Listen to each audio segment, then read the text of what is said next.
This is my teacher-led station for my math workstation creation. With this workstation setup, we are working with 4th grade students, and the standard we are measuring and hoping to achieve with this creation station is that they will be able to learn equivalent fractions, comparing equivalent fractions with visual models. So at this station, I know that I am going to be working with a variety of learners. I have prepared to already group them up according to their learning level. I will have 4 groups. I'm expecting a lower level learning group, 2 mid-levels, perhaps a lower mid-level and a higher mid-level, and a high level learning group. So I have prepared for that. I have made differentiation for each group, all while keeping the same mini lesson theme the same.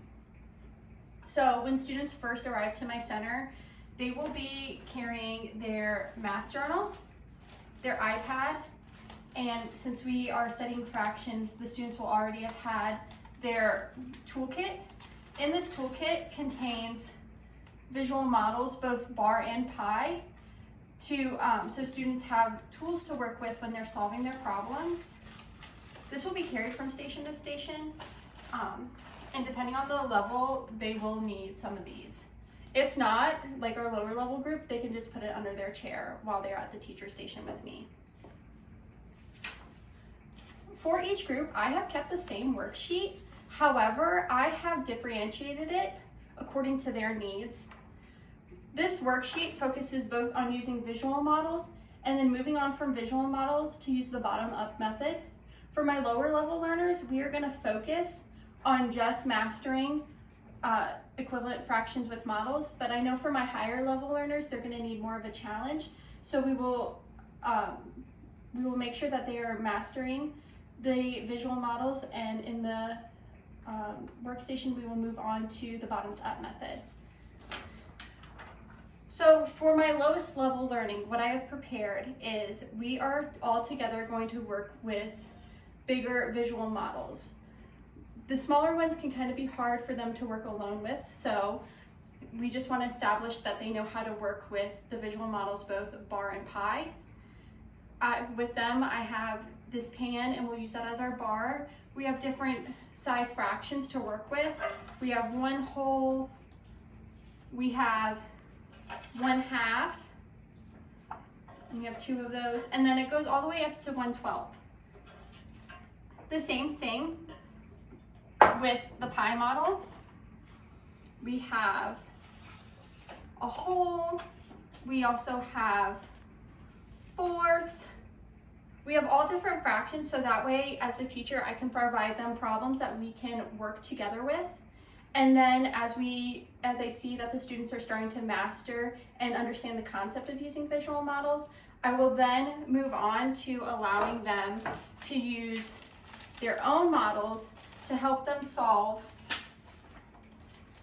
these problems. And I will be working with them on the first couple and then letting them do the rest on their own, providing assistance when needed.